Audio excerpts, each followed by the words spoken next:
What's up, beautiful people? Welcome back to part 15 of our Pokemon Dreamstone Mysteries walkthrough. In the previous video, we showed you how to catch the big three, Charizard, Venusaur, and Blastoise.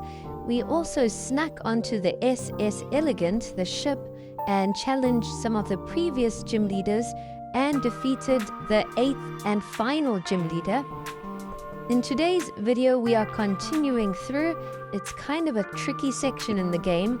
There's like a little puzzle where you have to time your walking exactly to not get detected by any of the people walking around. This has taken me many attempts. Please do not think that it wasn't tough. I edited it, so I cancelled all the mistakes that I made, but it did take me a while. I do recommend, if you can, to slow the speed of your game down if you get stuck doing this section. I have uploaded this video to help you guys out, so you can re-watch these sections to see how I timed it to make it past all of the people. But like I said, it was very tricky. It took me a few attempts. If you can slow the game down, it will definitely help. But good luck, and I hope you guys can get through that part. Once you have made it through all of those tricky trainers, we have a tag team battle with Team Somber, and now we have the final battle with the Team Somber boss Moxie.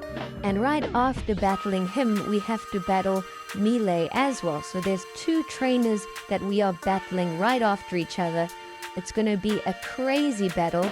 Make sure that your Pokemon have been trained up before even entering this battle, because it is one of the hardest battles in the entire game.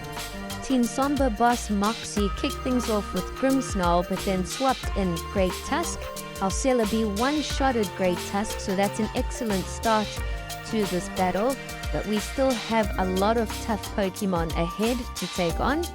Now Moxie is going to send out Grimmsnarl again. We have decided to swap in Aggron. Our Aggron is currently level 50 and Grimmsnarl is level 49. You do want to make sure your Pokemon are all around level 50, otherwise you're going to find it quite challenging to make your way through this battle. Our Aggron just one-shotted Grimmsnarl, and the next Pokemon Moxie has sent out is a level 50 Honchkrow. We have knocked that out with 2 shots. Things are looking good. We have knocked out 3 of his Pokemon already, and we still have our entire team left.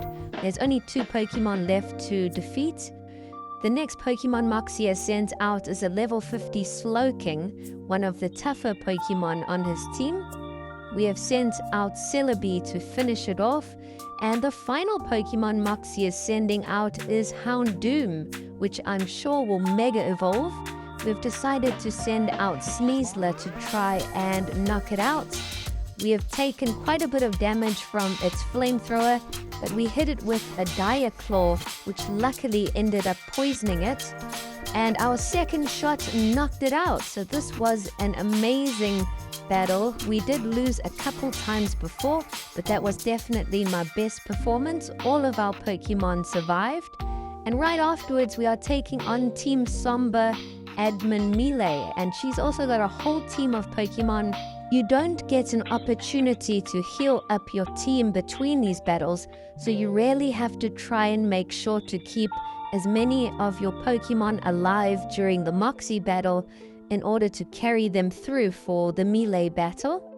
Melea's first Pokemon was a Yanmega, but our Aggron luckily knocked it out. The second Pokemon she sent out was Muck, which our Houndoom has just knocked out. So there's 3 Pokemon left. The next one she sends out is Fluttermane, level 52, which is quite a high level. We've still kept Houndoom out for this battle. If we can hit it with 3 of our flamethrowers, we should be able to knock it out. Unfortunately, Houndoom got finished off. We're going to send out Aggron, and Aggron has been mega evolved. We took a serious damage from Fluttermane, but luckily survived and one-shotted it. The next Pokemon that Melea is sending out is Slowbro, level 51. We've brought in our Grass-type Celebi, our legendary Pokemon. And we knocked it out with 2 hits, 2 psychic attacks. And now we're down to Melea's final Pokemon. Things are looking great for us, but her final Pokemon is an absolute weapon. It's an Absol level 53 that has just Mega Evolved. Our Celebi's attack has done some decent damage, but I think Celebi is going to get knocked out in the next turn. Absol knocks out Celebi with a Sucker Punch, but our Rocky Helmet takes it out with us. And we have won the battle. That was probably one of the toughest battles in the entire game.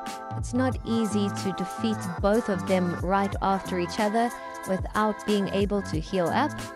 And it looks like Melea blocked the path there. We can't jump over the stones. She blew them up. But we've just encountered Tenebris. Can you believe it? The legendary Professor Tenebris explains where he's been, and he says he's actually been living in ancient Cremoria, in the ancient land where we have traveled through the Dreamstones. And he said he's been trying to protect the Dreamstones and keep Team Somber from catching the ancient Pokemon. But now that it's too late, he asks if we are willing to stop Team Somber at all costs. And of course we are going to defeat them. So we follow him through, we do a bit of diving through the ocean. Next thing, we have found Professor Tenebris and the last Dreamstone, and we can go and return back to the present where we find Professor RUE, Moxie and Melea, as well as Cola, who has just lost to them.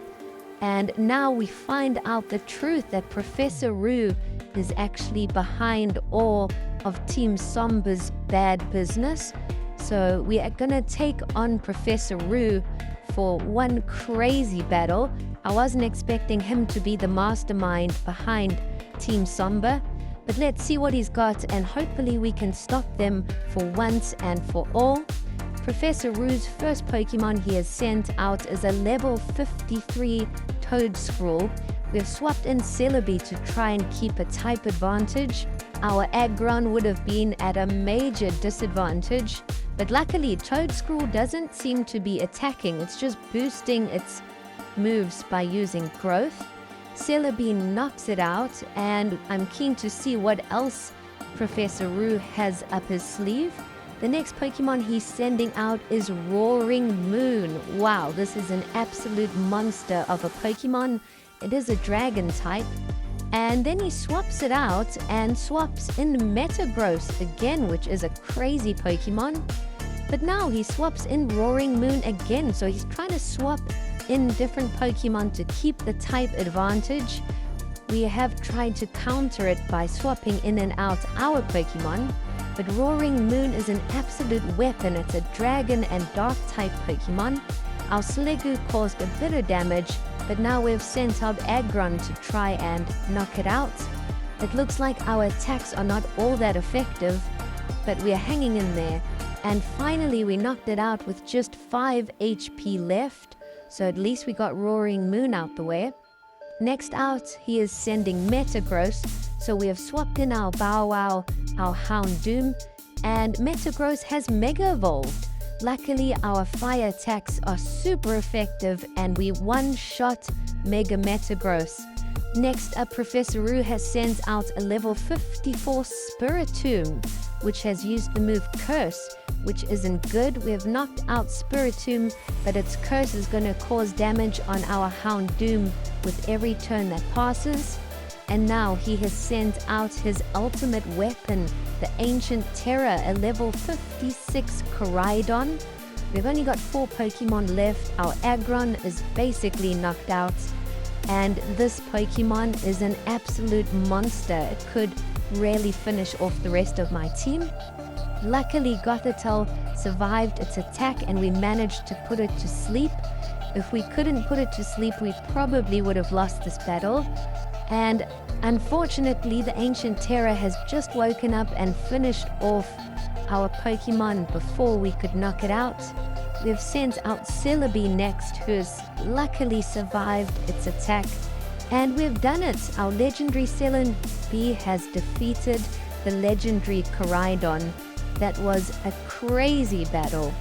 This episode has been absolutely incredible. We have had the toughest battles we have faced in the entire game, from Moxie and Melea to Professor RUE himself.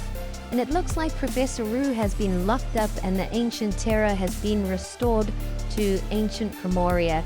The detectives and Tenebris are here at our starting town, and we have unlocked the Pokemon Championship, which is great news. We can start that in the next episode and see if we can become the champions of Pokemon Dreamstone Mysteries. I can't wait to take that on. We've also received HMO7, which I believe is Waterfall, and we've been told to reach the Pokemon Championship. We can head there from Route 2. That's all it's going to be. Thanks for watching.